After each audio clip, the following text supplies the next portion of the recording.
Hello friends, మనం ఈరోజు వచ్చేసి 22వ తారీఖు డిసెంబర్ 2020కి సంబంధించిన కరెంట్ అఫైర్స్ గురించి ఈరోజు వీడియోలో క్లారిటీగా డిస్కస్ చేద్దాం. సో ఈ వీడియో ఎండ్ వరకు చూడండి, చాలా ఇంపార్టెంట్ టాపిక్స్ అయితే కవర్ అవుతాయి.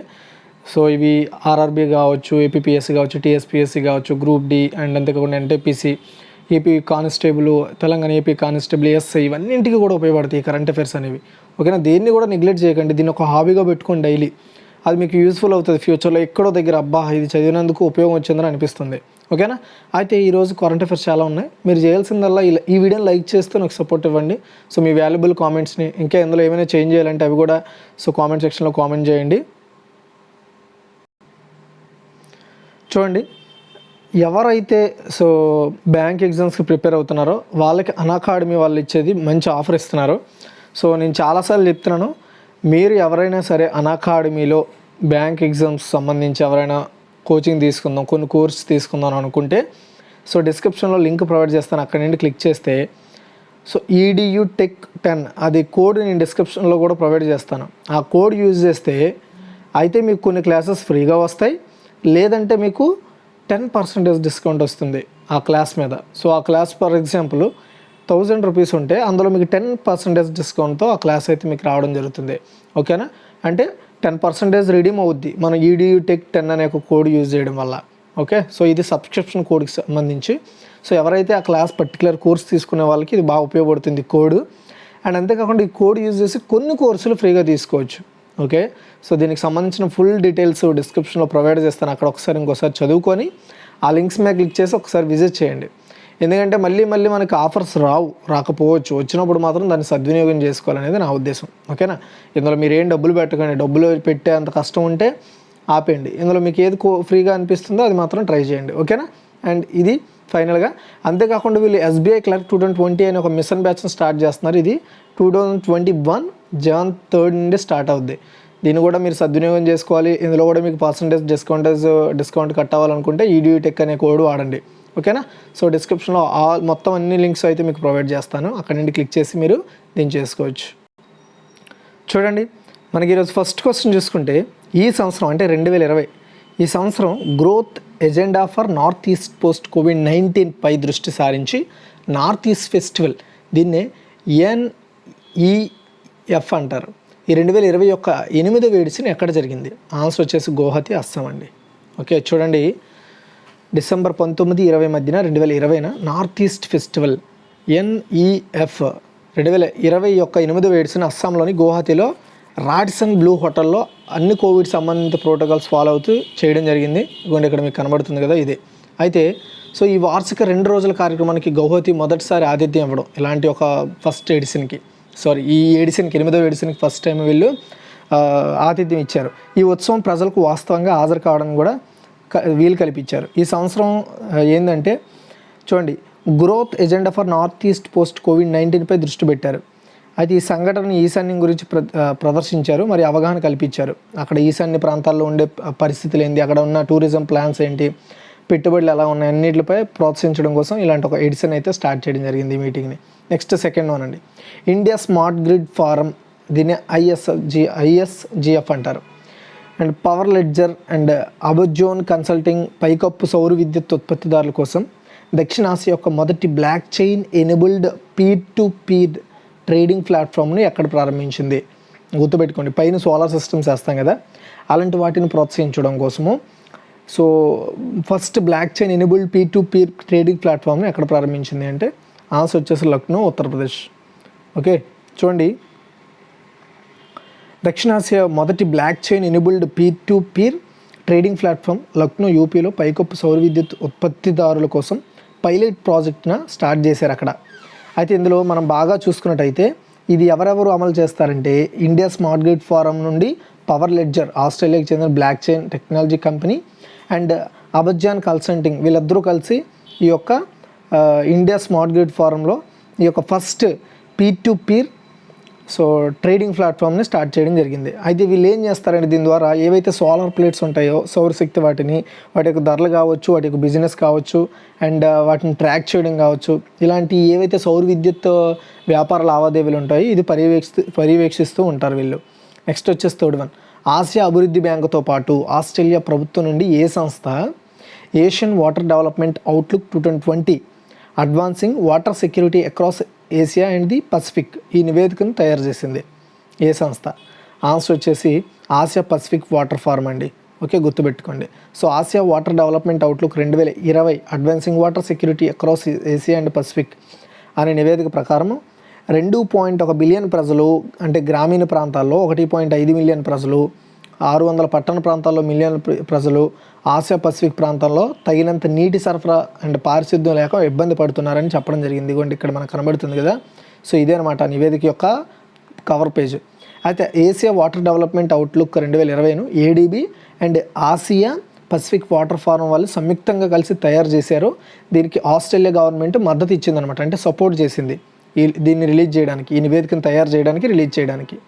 నెక్స్ట్ 2020 డిసెంబర్లో మహాసముద్ర సేవలు మరియు క్షేత్ర నైపుణ్యం గురించి సమాచారాన్ని పంచుకునేందుకు భారత నావికాదళంతో ఇటీవల ఏ సంస్థ వాస్తవానికి అవగాహన ఒప్పందంపై సంతకం చేసింది? ఏ సంస్థ? ఆన్సర్ వచ్చేసి Indian national centre for ocean information services, దీన్ని INCOIS అంటారు. ఓకే, చూడండి. సో ఇండియన్ నేవీ మరియు Indian national centre for ocean information services వీళ్ళిద్దరి మధ్య వర్చువల్ MOU అంటే మెమోరాండమ్ ఆఫ్ అండర్స్టాండింగ్ జరిగింది. ఎందులో? సముద్ర సేవల భాగస్వామ్యం అనమాట. అంటే మహాసముద్రంలో కొన్ని ఇన్ఫర్మేషన్ చేంజెస్ కావచ్చు, కొన్ని సమాచారాల మార్పిడి కావచ్చు, వస్తు మార్పిడి కావచ్చు, ఇలాంటి వాటిపై అవగాహన పెంచుకోవడం కోసం అండ్ ఆ ఓషినోగ్రఫీని ఆ రంగంలో డెవలప్మెంట్ కోసం ఈ ఒప్పందం అయితే జరగడం జరిగింది. ఎవరెవరి మధ్య జరిగిందండి? ఇండియన్ నేవీ మధ్య and centre for ocean information services ఇండియాకి సంబంధించిన దాని మీద వర్చువల్ అవగాహన జరిగింది వాళ్ళిద్దరికి. నెక్స్ట్ వచ్చేసి 5 2020 డిసెంబర్లో MSME పర్యావరణ వ్యవస్థ అభివృద్ధి కోసం ప్రాజెక్ట్ మేనేజ్మెంట్ యూనిట్ను ఏర్పాటు చేయడానికి అస్సాం ప్రభుత్వంతో ఏ సంస్థ ఇటీవల అవగాహన ఒప్పందం కుదుర్చుకుంది? ఓకే, సో ఆన్సర్ చూసుకున్నట్టయితే small industries development bank of India, దీన్ని SIDBI అంటారు. చూడండి, సూక్ష్మ, చిన్న మరియు మధ్యస్థ అభివృద్ధి అస్సాం ప్రభుత్వంతో small industries development bank of India Assam ప్రభుత్వంతో అవగాహన ఒప్పందం కుదుర్చుకుంది. సింపుల్గా చెప్పాలంటే సూక్ష్మ, చిన్న మరియు మధ్యస్థ వ్యాపారస్తులకి సపోర్ట్ ఇవ్వడం కోసం అస్సాం గవర్నమెంట్తో SIDBI బ్యాంక్ ఒప్పందం కుదుర్చుకుంది. సో అస్సాం రాష్ట్రంలో ఎంటర్ప్రైజెస్ పర్యావరణ వ్యవస్థ అవగాహన ఒప్పందం ప్రకారం అస్సాంలో SIDBI చేత ప్రాజెక్ట్ మేనేజ్మెంట్ యూనిట్ని ఏర్పాటు చేస్తారు. అయితే ఇప్పటికే గుజరాత్, ఒడిశా, మహారాష్ట్ర, తమిళనాడు, న్యూఢిల్లీ, హర్యానా, రాజస్థాన్, ఉత్తరప్రదేశ్, ఉత్తరాఖండ్, ఆంధ్రప్రదేశ్ మరియు కర్ణాటక వంటి ఇలా 11 రాష్ట్రాల్లో MSME పర్యావరణ వ్యవస్థలు బలోపేతం చేయడానికి PMU ఏర్పాటు చేయడానికి SIDBI చొరవలో ఇది ఒక భాగం అని చెప్పుకోవచ్చు. ఓకే, సో అది పర్యావరణ వ్యవస్థను ఏర్పాటు అంటే సింపుల్గా చెప్పాలంటే అండి, MSME వాళ్ళకి సరైన భూమి, వాళ్ళకు సరైన వసతులు కల్పించడానికి మద్దతు ఇవ్వడం కోసమే ఈ ఒప్పందం జరిగింది. ఓకే, నెక్స్ట్ వచ్చేసి 6th one జర్మనీలో జరిగిన కొలాన్ బాక్సింగ్ ప్రపంచ కప్ 2020లో భారత బాక్సర్లు ఎన్ని బంగారు పథకాలు సాధించారు? గుర్తుపెట్టుకోండి, బంగారం, gold. Okay, gold medals. Answer వచ్చేసి 3 అండి. జర్మనీలో కొలోన్లో డిసెంబర్ 16 నుండి 20 మధ్య జరిగిన కొలోన్ బాక్సింగ్ ప్రపంచ కప్ 2020లో మన ఇండియన్ బాక్సర్లు మొత్తం 9 పథకాలు గెలిచారు. అందులో 3 బంగారు, 2 రజతం, 4 కాంస్య పథకాలు ఉన్నాయి. ఓకే, మొత్తం పథకాల జాబితాలో భారత్ 2nd ప్లేస్లో ఉంది. జర్మనీ 16 పథకాలతో ఫస్ట్ ప్లేస్లో ఉంది. సో అయితే కొలోన్ బాక్సింగ్ ప్రపంచ కప్ 2020ను యూరోపియన్ బాక్సింగ్ కాన్ఫెడరేషన్, దీన్ని EUBC అంటారు, ఇది నిర్వహించింది. గుర్తుపెట్టుకోండి. ఓకే, ఇదిగోండి మన బాక్సింగ్ టీం ఇదంతా కూడా. ఓకే, సో చూడండి. అయితే ఇందులో విజేతలు ఎవరు ఏంటి అనేది ఒకసారి చూద్దాం, క్లారిటీగా వినండి. అమిత్ పంగల్ వచ్చేసి బంగారము 52 కిలోల పురుషుల వర్గంలో అతను గెలుచుకున్నాడు. మనీషా మౌన్ వచ్చేసి బంగారం 57 కిలోల మహిళల వర్గం, ఇదంతా కూడా మన ఇండియన్స్ పథకాల జాబితా. సో నెక్స్ట్ సిమ్రాన్జిత్ కౌర్ బంగారము 60 కిలోలు మహిళల వర్గంలో. నెక్స్ట్ వచ్చేసి ఇక్కడ పురుషుల వర్గంలో ఒకే ఒక అతను అమిత్ పంగల్ గారు 52 కిలోల వర్గంలో గోల్డ్ గెలుచుకున్నారు. నెక్స్ట్ సాక్షి చౌదరి వెండి 57 కిలోలు మహిళల వర్గం. సతీష్ కుమార్ వెండి అండ్ 91 కిలోల పురుషుల వర్గము. సోనియాతో పాటు కాంస్య 57 కిలోల మహిళల వర్గం. పూజారాణి వచ్చేసి కాంస్యం 75 కిలోల మహిళల వర్గం. గౌరవ సోలంకి కాంస్య 57 కిలోల పురుషుల వర్గము. మొహమ్మద్ ఉసాముద్దీన్ కాంస్యం గెలుచుకున్నాడు 57 కిలోల పురుషుల వర్గంలో. గుర్తుపెట్టుకోండి ఈ వర్గాలన్నీ కూడా. ఓకే, నెక్స్ట్ 7th one 2020 డిసెంబర్లో అన్ని రకాల క్రికెట్ల నుండి రిటైర్మెంట్ ప్రకటించిన భారత్ బౌలర్ ఎవరు? ఆన్సర్ చూసుకున్నట్టయితే విజయ్ కుమార్ యో మహేష్. ఓకే, సో అంత పెద్ద పాపులర్ ప్లేయర్ ఏం కాదు. సో అయితే మన ఇండియన్ బౌలరే.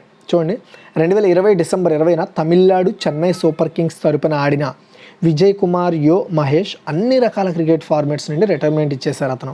ఇవ్వండి ఇతనే. సో అయితే కుడి చేతి వాటం ఉన్న వ్యక్తి అతను, ఫాస్ట్ బౌలర్. ఇతను ఢిల్లీ డేర్ డెవిల్స్ టీంలో కూడా ఆడారు ఇప్పుడు ఐపీఎల్లో.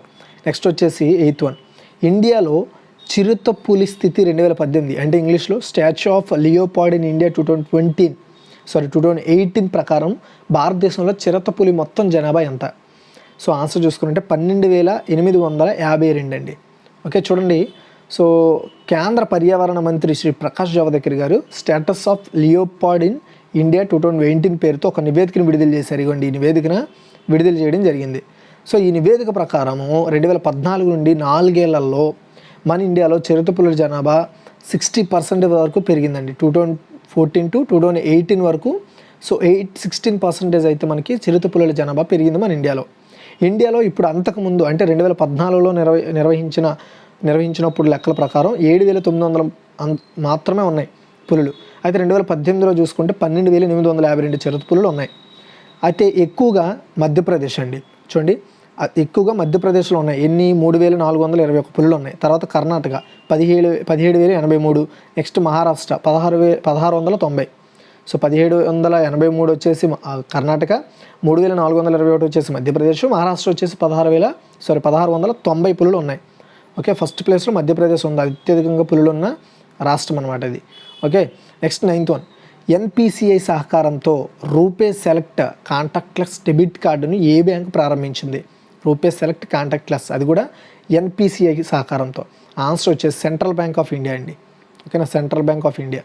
చూడండి so national payments corporation of India దీని సహకారంతో central bank of India RuPay select పేరుతో ఒక కాంటాక్ట్లెస్ డెబిట్ కార్డ్ని ప్రత్యేకమైన వేరియంట్తో విడుదల చేసింది. ఇవ్వండి ఇక్కడ మీకు కనబడుతుంది కదా. సో కొంచెం స్పెషల్గా ఉంటుంది డిజైన్ అది కూడా. ఓకే సో అయితే 10 భారతదేశంలో జాతీయ గణిత దినోత్సవం ఎప్పుడు జరుపుకుంటారు? ఆన్సర్ చూసుకున్నట్టయితే డిసెంబర్ 22వ తారీఖున. ఓకే సో దాని హిస్టరీ ఏంటో ఒకసారి చూద్దాం. చూడండి గణిత శాస్త్రజ్ఞుడు శ్రీనివాస రామానుజన్, ఇవ్వండి ఇక్కడ మీకు కనబడుతున్నారు కదా ఇతనే.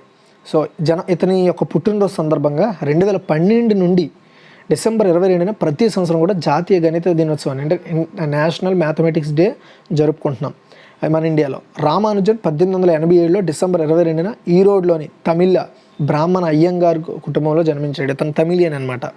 ఓకే అయితే 11 సంవత్సరాల వయసులో అతను గణితంలో చైల్డ్ ప్రాడిజీగా గుర్తింపు పొందాడు. అతను చైల్డ్ ప్రాడిజీలో అప్పట్లోనే. Next 11 2020 India Vietnam virtual summit సందర్భంగా భారత్ వియత్నాం మధ్య ఎన్ని అవగాహన ఒప్పందాలు కుదుర్చుకున్నారు? ఆన్సర్ వచ్చేసి మొత్తం 7 ఒప్పందాలు జరిగాయండి. ఓకే చూడండి 7. ప్రధానమంత్రి శ్రీ నరేంద్ర మోదీ మరియు వియత్నాం సోషలిస్ట్ రిపబ్లిక్ ప్రధానమంత్రి అయిన న్యూన్గ్యోన్ జువాన్ ఫుక్ సంయుక్తంగా 21 డిసెంబర్ 2020న జరిగిన వీడియో కాన్ఫరెన్సింగ్ ద్వారా జరిగిన భారత వియత్నాం వర్చువల్ సమ్మిట్లో ప్రసంగించుకున్నారు. ఇవ్వండి ఇద్దరు మాట్లాడారు. ఓకే నెక్స్ట్ వచ్చేసి ఇతను వర్చువల్ సమ్మిట్ సందర్భంగా భారత వియత్నాం మధ్య 7 సంబంధాలు జరిగాయి. అది సో డిఫెన్స్ సైడ్ కావచ్చు, నెక్స్ట్ వచ్చేసి సేఫ్టీ అండ్ సెక్యూరిటీ కావచ్చు, పర్యావరణం కావచ్చు, నెక్స్ట్ వచ్చేసి ట్రాన్స్పోర్ట్లో వీటిల్లో చేసుకున్నారు బిజినెస్లో. నెక్స్ట్ 12 దేశంలో విద్యుత్ వినియోగదారుల హక్కులను నిర్దేశించడానికి కేంద్ర విద్యుత్ మంత్రిత్వ శాఖ ప్రకటించిన కొత్త నిబంధనల పేరేంటి? ఆన్సర్ వచ్చేసి విద్యుత్ వినియోగదారుల హక్కులు నియమాలు 2020ని. సో ఈ నిబంధనలు అయితే ఈ పేరుతో రిలీజ్ చేయడం జరిగింది. చూడండి సో ఇతనే అనమాట విద్యుత్ శాఖ మంత్రి. కేంద్ర విద్యుత్ మంత్రిత్వ శాఖ 2020లో కొత్త విద్యుత్ వినియోగదారుల హక్కుల నిబంధనలను రూపొందించింది. ఇది విద్యుత్ వినియోగదారులను శక్తివంతం చేస్తుంది, ఎవరైతే వాడతారో మన కస్టమర్స్ వాళ్ళని. అందుకని నమ్మకమైన సేవలు మరియు నాణ్యమైన విద్యుత్తును పొందే హక్కును ఈ రూల్స్ కల్పిస్తాయి, గుర్తుపెట్టుకోండి. నెక్స్ట్ వచ్చేసి 13 ప్రధాని మోడీ ఇటీవల 2020 ఇండియా జపాన్ సామ్వాడ్ సమావేశంలో ప్రసంగించారు. అయితే ఇది వార్షిక సమావేశం యొక్క ఏ ఎడిషన్ లేదా ఎన్నో ఎడిషన్? ఆన్సర్ వచ్చేసి 6th ఎడిషన్ అండి. 2020 డిసెంబర్ 21న జరిగిన ఇండియా జపాన్ సామ్వాడ్ కాన్ఫరెన్స్ 6వ ఎడిషన్ను వర్చువల్ కాన్ఫరెన్స్ ద్వారా ప్రధాని మోదీ గారు ప్రసంగించారు. ఇవ్వండి ఇక్కడే మీకు కనబడుతుంది కదా, ఈ డీడీలో లైవ్ ఇచ్చారు, దూరదర్శన్లో. ఈ సమావేశంలో భారతదేశంలో సాంప్రదాయ బౌద్ధ సాహిత్యము మరియు గ్రంథాలయాన్ని రూపొందించాలని ప్రధాని ప్రతిపాదించారనమాట. ఎవరు? జపాన్ వాళ్ళని ఇక్కడ నెలకొల్పండి అని చెప్పారు. నెక్స్ట్ 14 ఆంధ్రప్రదేశ్ ప్రభుత్వ నూతన ప్రధాన కార్యదర్శిగా ఎవరు నియమితులయ్యారు? ఆన్సర్ వచ్చేసి ఆదిత్యనాథ్ దాస్. ఓకే ఆదిత్యనాథ్ దాస్ అండి.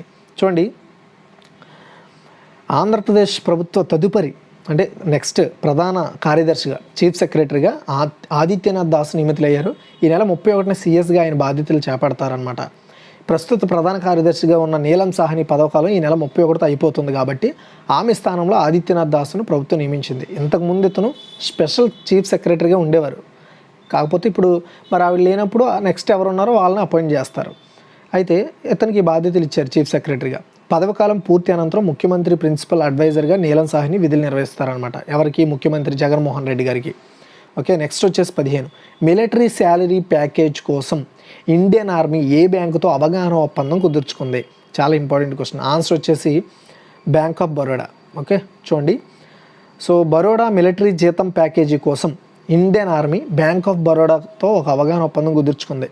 ఈ సమావేశానికి అధ్యక్షత వహించిన Indian army adjutant general lieutenant general హర్షగుప్తా సమక్షంలో bank of Baroda executive director అయిన, ఇంకోటి ఇక్కడ మీకు కనబడుతుంది, సో ఎగ్జిక్యూటివ్ డైరెక్టర్ అయిన lieutenant general రవిన్ Khosla, DG MP Andaman PS మరియు శ్రీ విక్రమాదిత్య సింగ్ కితి సంతకం చేశారు దీని మీద. అయితే మన ఇండియాలో సైన్యంలో పనిచేస్తున్న మరి రిటైర్డ్ సిబ్బందికి బ్యాంక్ ఆఫ్ బరోడా బ్యాంకింగ్ సేవలను ప్రతిపాదికను అందిస్తుంది. ఈ అవగాహన ఒప్పందం పేర్కొంది అందిస్తుందని. ఓకే, సో సింపుల్గా చెప్పాలంటే శాలరీ వేజెస్ కావచ్చు, శాలరీలో అడ్వాంటేజెస్ కావచ్చు, అలాంటివన్నీ కూడా బ్యాంక్ ఆఫ్ బరోడా కల్పిస్తుంది. ఎవరైతే ఈ అకౌంట్ ద్వారా డబ్బులు జమ చేసుకుంటున్నారో వాళ్ళకి ఈ బెనిఫిట్స్ ఉంటాయన్నమాట. ఓకే, ఆర్మీ సిబ్బంది ఇద్దరు, ఒకరు వచ్చేసి ఈ bank of Baroda executive director. ఓకేనా, ఒక్కసారి మనం క్విక్ రివ్యూ చూద్దాం, జాగ్రత్తగా వినండి. సో ఈ సంవత్సరం growth agenda for north east post COVID-19 దృష్టి సారించి నార్త్ ఈస్ట్ ఫెస్టివల్ 2021 ఎడిషన్ ఎక్కడ జరిగింది అంటే గువాహతి, అస్సాం. నెక్స్ట్ వచ్చేసి Indian smart grid forum power ledger అజుబ్క్యోస్ కన్సల్టెంట్ పైకప్పు సౌర విద్యుత్ ఉత్పత్తిదారుల కోసం దక్షిణాసియా యొక్క మొదటి block chain enabled peer to peer trading platform ఎక్కడ ప్రారంభించబడింది అంటే so Lucknow, Uttar Pradesh. And Asia అభివృద్ధి బ్యాంకుతో పాటు ఆస్ట్రేలియా ప్రభుత్వం నుండి ఏ సంస్థ Asian water development outlook 2020 advantages water security across Asia and the Pacific నివేదికను తయారు చేసింది అంటే ఆన్సర్ వచ్చేసి Asia Pacific water form. Next వచ్చేసి 2020 డిసెంబర్లో మహాసముద్రం సేవలో మరి క్షేత్ర నైపుణ్యం గురించి సమాచారాన్ని పంపించేందుకు భారత నావికాదళంలో ఇటీవల ఏ సంస్థ వాస్తవానికి అవగాహన ఒప్పందం చేసుకుందంటే Indian national centre for ocean information services. Next వచ్చేసి 2020 డిసెంబర్లో ఎంఎస్ఎంఈ పర్యావరణ వ్యవస్థ అభివృద్ధి కోసం ప్రాజెక్ట్ మేనేజ్మెంట్ యూనిట్ని ఏర్పాటు చేయడానికి అస్సాం ప్రభుత్వంతో ఏ సంస్థ ఇటీవల అవగాహన ఒప్పందం కుదుర్చుకుందంటే సో ఆన్సర్ వచ్చేసి small industries development bank of India. Next వచ్చి జర్మనీలో జరిగిన కోలోన్ బాక్సింగ్ ప్రపంచ కప్ 2020లో భారత బాక్సర్లు ఎన్ని బంగారు పథకాలు సాధించారంటే 3. నెక్స్ట్ వచ్చేసి 2020 డిసెంబర్లో అన్ని రకాల క్రికెట్ల నుండి రిటైర్మెంట్ ప్రకటించిన భారత బౌలర్ ఎవరు అంటే విజయ్ కుమార్ యు మహేష్. నెక్స్ట్ వచ్చేసి ఇండియన్ చిరుతపులి స్థితి 2018 stats of leopard in India 2020 ప్రకారం భారతదేశంలో చిరుతపులి మొత్తం జనాభా ఎంత అంటే 12,852. నెక్స్ట్ వచ్చేసి ఎన్పిసిఐ సహకారంతో రూపే సెలెక్ట్ కాంటాక్ట్లెస్ డెబిట్ కార్డుని ఏ బ్యాంక్ ప్రారంభించిందంటే central bank of India. Next వచ్చేసి భారతదేశంలో జాతీయ గణిత దినోత్సవం ఎప్పుడు జరుపుకుంటారంటే 22 December. And 2020 India Vietnam virtual summit సందర్భంగా భారత్ వియత్నాం మధ్య ఎన్ని అవగాహన ఒప్పందాలు కుదుర్చుకున్నారంటే ఆన్సర్ వచ్చేసి 7. అండ్ దేశంలో విద్యుత్ వినియోగదారుల హక్కులు నిర్దేశించడానికి కేంద్ర విద్యుత్ మంత్రిత్వ శాఖ ప్రకటించిన కొత్త నిబంధనల పేరు ఏమిటి అంటే విద్యుత్ వినియోగదారుల హక్కుల నియమాలు 2020. నెక్స్ట్ వచ్చేసి ప్రధాని మోడీ ఇటీవల 2020 ఇండియా జపాన్ సంవాద సమావేశంలో ప్రసంగించారు. ఇది వార్షిక సమావేశం యొక్క ఏ ఎడిషన్ అంటే ఆన్సర్ వచ్చేసి 6th ఎడిషన్. అండ్ ఆంధ్రప్రదేశ్ ప్రభుత్వ నూతన ప్రధాన కార్యదర్శిగా ఎవరు నియమితులయ్యారంటే ఆన్సర్ వచ్చేసి Adityanath Das. And last question అంటే మిలిటరీ శాలరీ ప్యాకేజెస్ కోసం ఇండియన్ ఆర్మీ ఏ బ్యాంక్తో అవగాహన ఒప్పందం కుదుర్చుకుందంటే బ్యాంక్ ఆఫ్ బరోడా. ఓకే, చూడండి మనకు అన్అకాడమీ వాళ్ళకు మంచి ఆఫర్ ఇస్తున్నారు. అదేంటి అంటే ఎవరైతే బ్యాంక్ ఎగ్జామ్స్ ప్రిపేర్ అవుతున్నారో వాళ్ళందరికీ కూడా ఇలాంటి ఆఫర్ మళ్ళీ రావు, వచ్చినప్పుడు సద్వినియోగం చేసుకోండి. సో ఎవరైతే బ్యాంక్ ఎగ్జామ్స్ ప్రిపేర్ అవుతున్నారో అది ఎస్బీఐలో కావచ్చు, ఏ బ్యాంక్ అయినా సరే, ఐబీబీఎస్ సంబంధించి ఐబీబీఎస్ రిక్రూట్మెంట్స్ కావచ్చు, ఏదైనా కావచ్చు. సో ఎవరైతే ఖచ్చితంగా బ్యాంకు ఉద్యోగానికి మంచి కోర్సెస్ కావాలనుకుంటారో వాళ్ళకి అన్అకాడమీలో మంచి కోర్సులు ప్రొవైడ్ చేస్తున్నారు. ఓకే, అయితే ఈ క్లాసెస్ ఎలా మీరు పొందాలంటే డిస్క్రిప్షన్లో లింక్ ప్రొవైడ్ చేస్తాను. ఆ లింక్ ద్వారా పర్టికులర్ క్లాస్ అయితే మీకు 10% డిస్కౌంట్తో వస్తుంది, లేదంటే ఫ్రీగా వస్తుంది.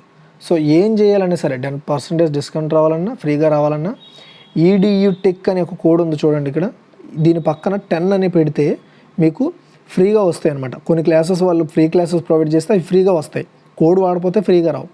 అండ్ అంతేకాకుండా ఈ కోడ్ వాడడం వల్ల ప్రతి కోర్స్ మీద కూడా మీకు 10% డిస్కౌంట్ అయితే ఉంటుంది. ఓకే, దీనివల్ల మీరు లబ్ధి పొందుతారు. అంతేకాకుండా వీళ్ళు పర్టికులర్గా ఎస్బీఐ మిషన్ బ్యాచ్ క్లర్క్ 2020కి స్టార్ట్ చేస్తున్నారు. అది కూడా 2021 3rd జూన్ స్టార్ట్ అవబోతుంది. అది కూడా మిస్ చేసుకోకండి.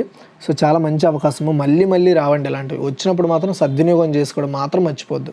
ఓకేనా, మీకు అర్థమైంది అనుకుంటాను ఈ వీడియో. నచ్చితే లైక్ చేయండి, షేర్ చేయండి. ఇలాంటి మరిన్ని అప్డేట్స్ కోసం మన ఛానల్ అయితే ఫాలో అవుతుండండి. సో డిస్క్రిప్షన్లో లింక్స్ ఇస్తాను, కోడ్ ఇస్తాను, క్లిక్ చేసి యాక్సెస్ చేసి ఒకసారి చూడండి, నచ్చితే మట్టుగా తీసుకోండి, మర్చిపోద్దు. ఓకేనా? And thanks for watching guys.